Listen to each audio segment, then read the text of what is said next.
Well, welcome everyone. God bless you all. It's a special day today. It's the Feast of the Cross, the exaltation of the cross. Actually, the feast is tomorrow, but since it is Monday, we transferred it to Sunday. It's a major feast of the church. We celebrate the cross at least twice a year.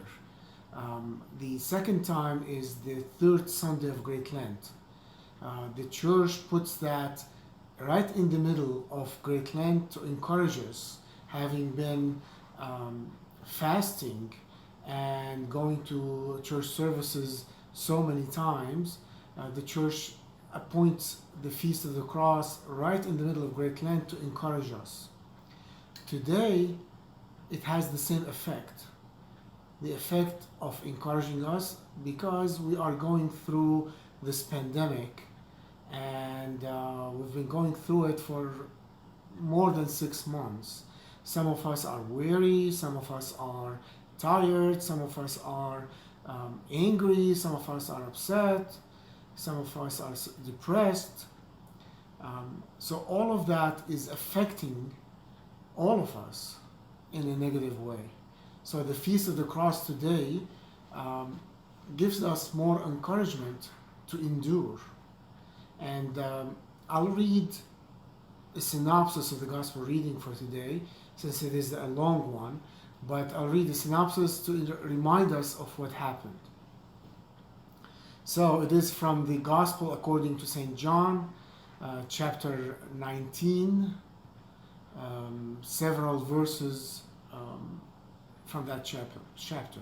So, well into the gospel reading, it says, and Pilate entered the praetorium again and said to Jesus, "Where art thou from?" But Jesus gave no answer. Pilate therefore said to him, "Wilt thou not speak to me? Knowest thou not that I have power to release thee and power to crucify thee?" Jesus answered him, "You would have no power over me unless it had been given to you from above." We skip a few verses and then we say, "Then Pilate handed Jesus over to them to be crucified. So they took Jesus and led him away, and he went out bearing his own cross to the place called the place of the skull, which is called in Hebrew Golgotha. There they crucified him, and with him two others, one on either side, with Jesus between them. So this verse, and there they crucified him, very short verse, a few words actually, that describe what happened. Well, actually, they don't describe what happened. A few years ago, there was an article in the New England Journal of Medicine describing what a person goes through when he or she is crucified. And I won't read the whole thing to you. I'll just quote certain things, I'll paraphrase them, just to make us appreciate those words in the gospel reading that they crucified him. So here are parts of that article. The article says that they have a cross, wooden cross, that is made of rough timber. It is on the ground. They place the person on top of it with the arms spread. One person or a few soldiers holding one arm to stretch it, and the others stretch the other arm, and they nail him with a square peg. Not round. The round one is less painful. It is a square peg.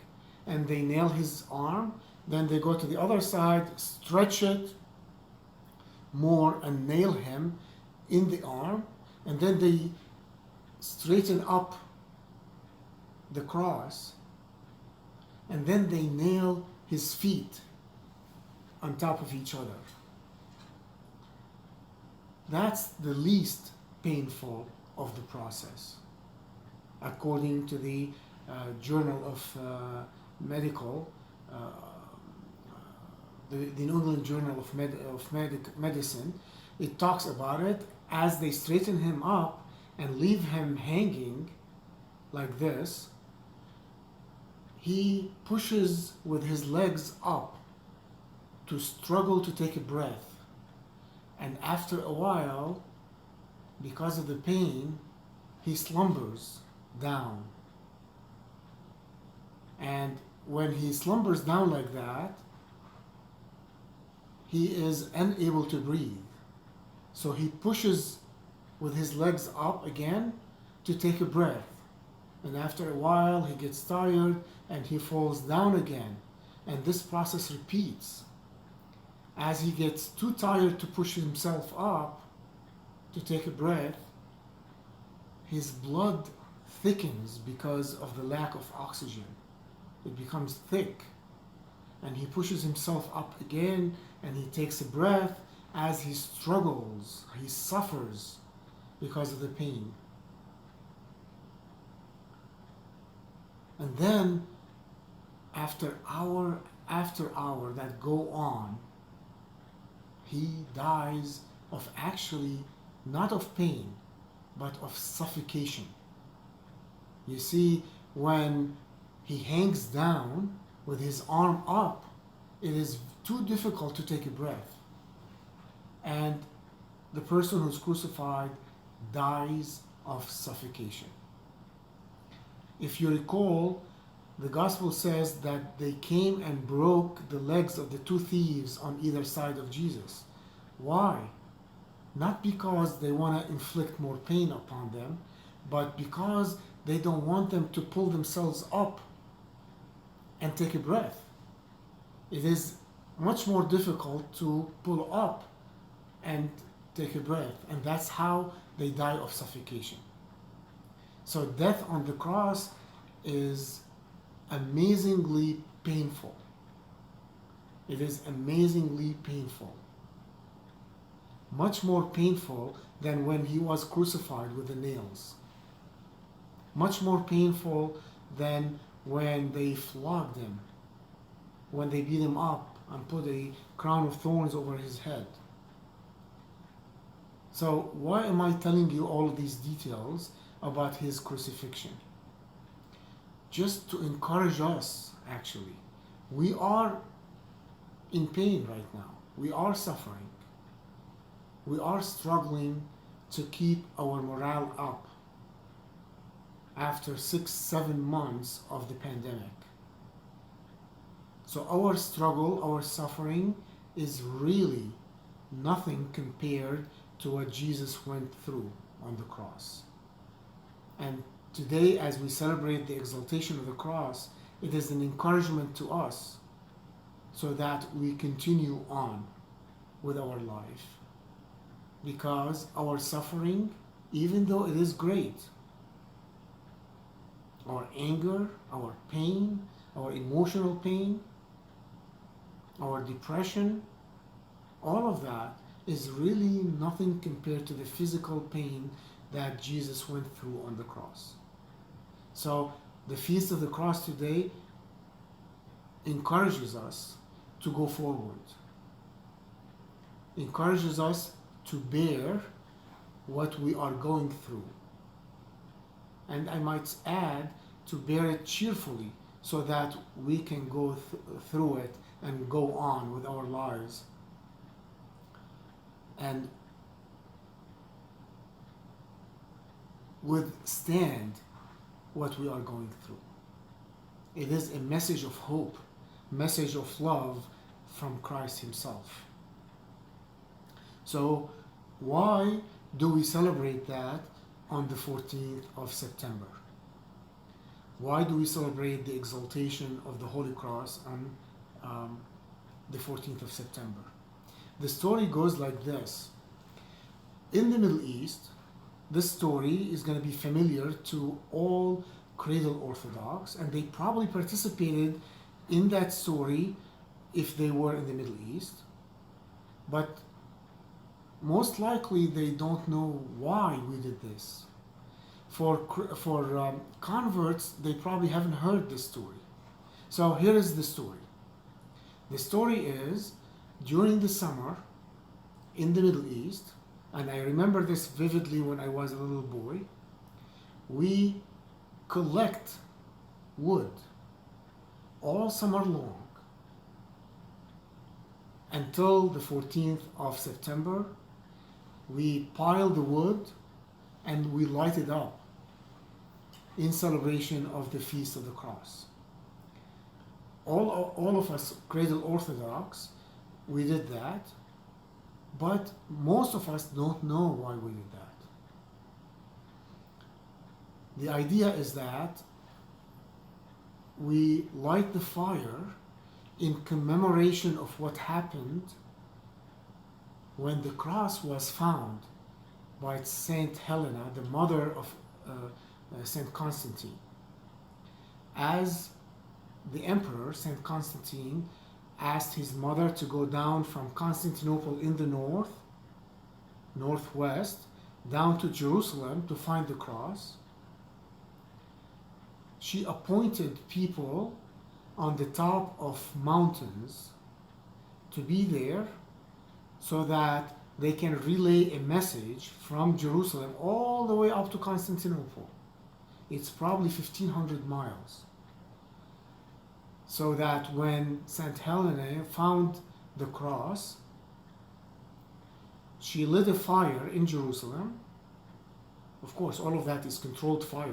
It's not a wildfire like what's going on in California and the West right now. It's a controlled fire.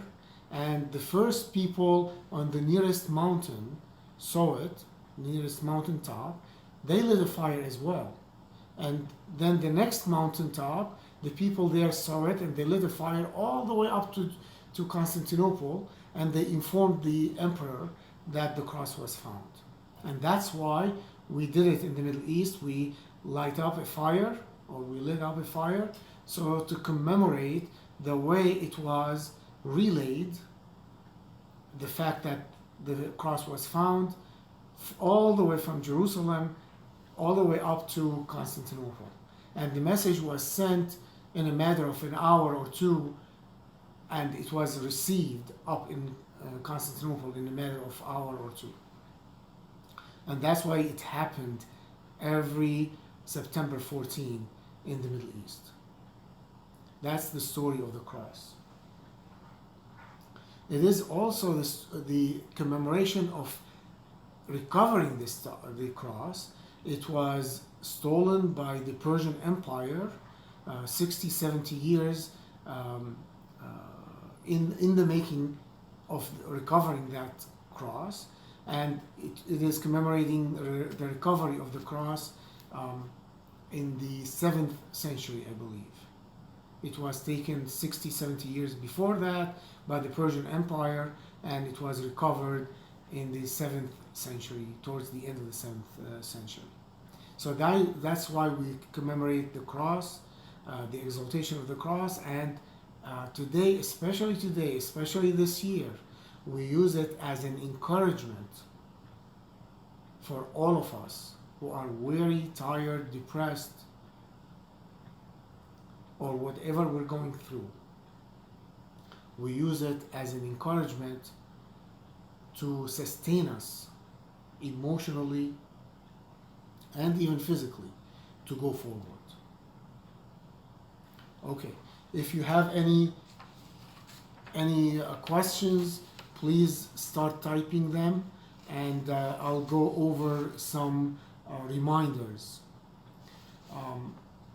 For the fall retreat, we have so far 224 registrants. 224. The fall retreat will happen on the weekend of October 2nd through the 4th. October 2nd through the 4th. We have 224 registrants, 24 clergy, 92 women, 52 men, 16 young adults, 22 teens, 12 children between 4 and 12, and 6 infants. In the fall retreat, as I mentioned last week, we will have something for everyone, starting with infants in the kids club all the way up to 155. So no excuse. If you are 149, no excuse. There is something for you. And of course, there is something for all the clergy as well, for the Antiochian women, Antiochian men, the young adult, teens, and children. So please register if you haven't registered, and if you know somebody who has not registered, encourage them to register. It has been advertised through email on the website. We have a brand new website. It's a week and a half old. It's called DOMSE.org, DOMSE.org. Please go there. It's brand new. It has all our events. DOMSE.org. It's advertised there, advertised by email, advertised in band, and in Instagram, everywhere. So please encourage everyone to register. The goal is to reach everyone in the diocese and to have at least as much or as many as we had for the VLC, the Virtual Life Conference in June.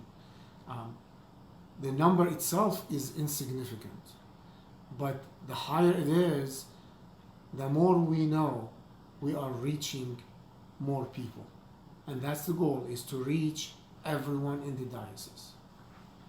It is a virtual retreat on Zoom, and it is free. You have to pay zero, nothing. It is completely free. So please register for it. More events that are happening this coming Tuesday at 8:30 p.m. I will be meeting with the Antiochian Women Board and the Antiochian Women Presidents from all parishes in the diocese at 8:30 p.m. on the 15th, this Tuesday. On the 18th, on Friday, I'll be meeting with the young adults from the diocese, with the young adults, especially the presidents or leaders of the young adults organizations in the parishes. On the 19th, I'll be doing a retreat for St. Elizabeth Church in Murfreesboro, Tennessee. On the 22nd, next week, I'll be meeting with the Antiochian men, presidents or leaders from all parishes. We're still working on scheduling the meeting with the Teen Soil presidents from all the parishes, and also for a meeting to be scheduled with the choir directors from the entire diocese as well. So the 15th with the Antiochian women, the 18th with the young adults, the 19th with St. Elizabeth Church, the 22nd with the Antiochian men. So if you have any questions, please type them up and I'll try to answer them. Jim is asking, is there a connection between the gospel reading in Orthros and the epistle and gospel in divine liturgy? Well, there are always connections. I don't think we're going to have time to go through all of these connections. They all relate to the feast day, or events around the feast day. So it's too much details to go over those right now, Jim. Maybe if you want, you can give me a call and we'll go over that afterwards. Bert, we need more Amen leaders to register. Yeah. Bert, do you know how many have registered so far? We need more Amen leader to register for next week. We need to start calling them, Bert, calling all of the Amen leader in all the parishes so that they know it is happening and they participate. You're welcome, Jim. Georgie, is the meeting Saturday, 12 Eastern of Central Time?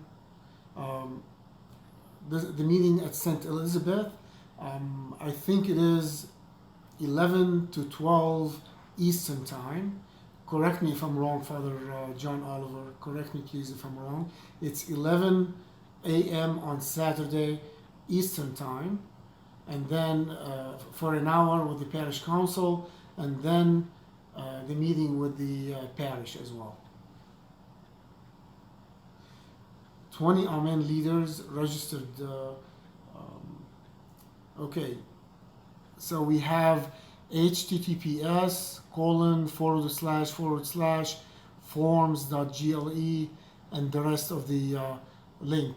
Please, if you are an Amen leader and you haven't registered, please register for next week's meeting and have everyone register.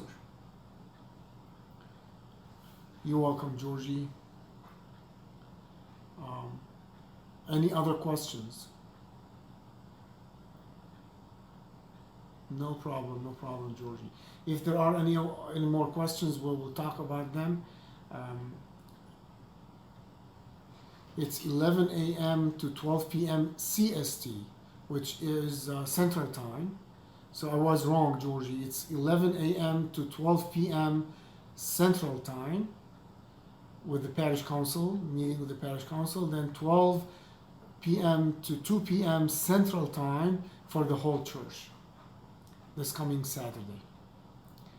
Theodore, is the commemoration of the feast day like commemorating Memorial Day, or is it different?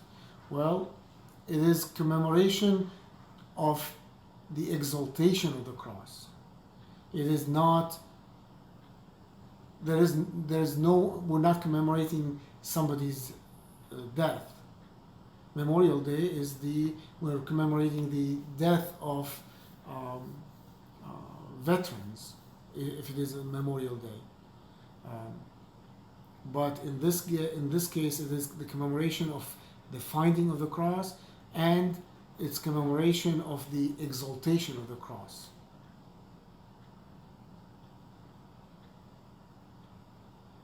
Any other questions?